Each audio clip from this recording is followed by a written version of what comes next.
The question of the right exchange is often crucial in the royal game. Reshevsky-Fischer, their match New York and Los Angeles, 1961, and this is a very crucial position for the whole match.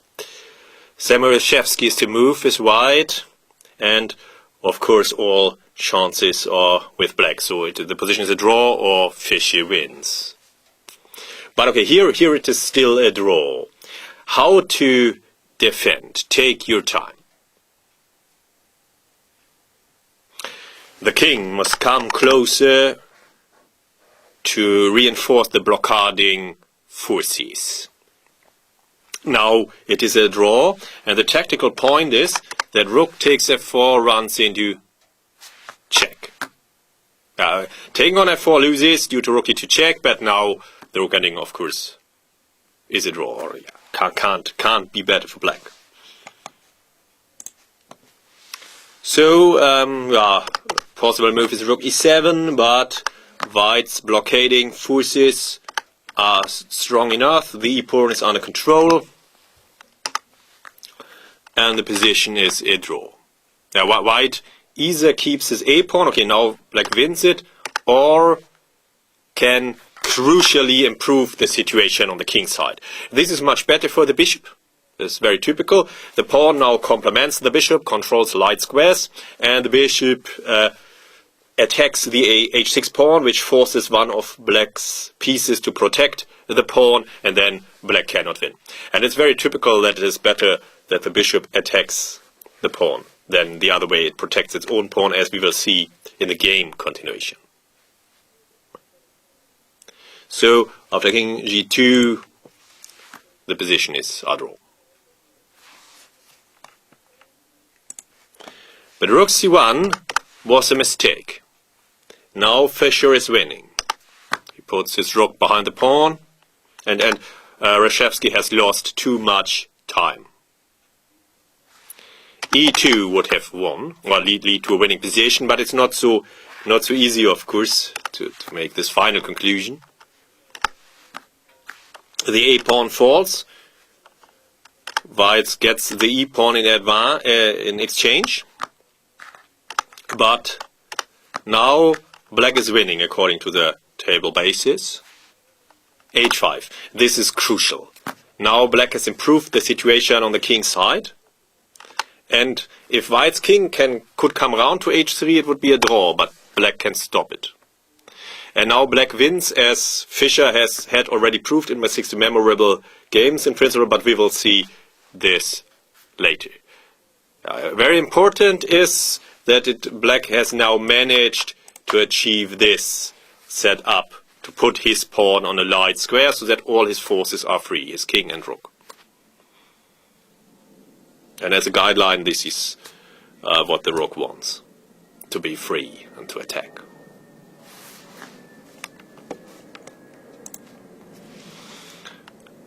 Fischer played rook h3, probably over the board. He was not sure if the other variation was winning or not, and later he proved it. Here, king g2 as played by Reshevsky is okay, but in a way, an easier way to draw is okay. At first it's a bit more complicated, but in the end it is easier, I think. Bishop d6, and then black would get a queen, but white's fortress cannot be taken. Okay, the variation was more complicated to calculate, of course, but now it is easier, I think. It is easier for white to defend this position than the game continuation, because of the very good fortress-like setup on the king side. King g2 is still playable, but now it's much more difficult.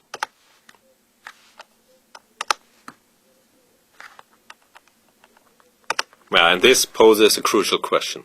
To f3 or to h3? Okay, I have already given it away before. King h3 is right, as Fischer has given after the game. And now the position is a draw, and this is confirmed by the table basis.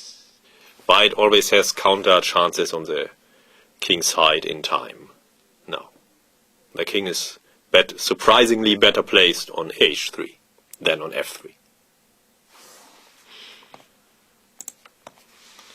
Now black is winning. But Fischer followed the guideline not to exchange attacking potential, but here it is wrong, as white's rook complements the bishop.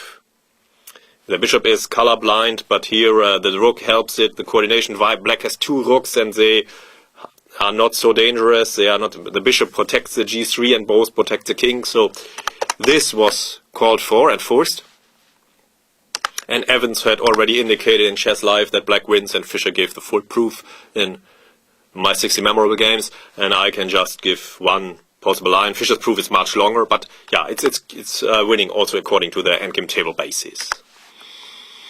And after all, it's not so difficult. Black drives white's king back and back and back, and white has no activity. Now, this is the reason why the king had to go to h3 to avoid this cut-off scenario and being forced back and back and back. Yeah, this all is very logical. Black, by the way, would also win if white's pawn on g3 wouldn't be there. Would be win without the g3 pawn. But then it is of crucial importance that the h-pawn is still on h5. Without the g-pawn and the pawn on h4, it would be a draw again. Black's king needs the h4 square in that case. Okay, with the g3 pawn, it's a bit more difficult. Okay, king h1, then rook d2. So, Fischer gives another line, but it doesn't help. Now h4 is threatened. H takes d3, and so the king must leave. But this, of course, doesn't help.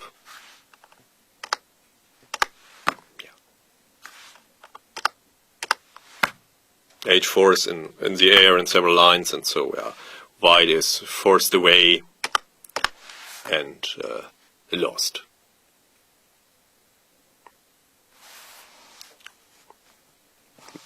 Fischer made very, very seldom such technical mistakes, so, and then this was also a very crucial moment, of course, for the whole match. Here he followed the guideline to keep his attacking potential on the board, but it was better to exchange rooks to go into the technical endgame where the superiority of his second rook over the bishop is extremely large, while here only white profits from the rooks. Now Reshevsky's small army is very well coordinated. He could even play rook takes h6.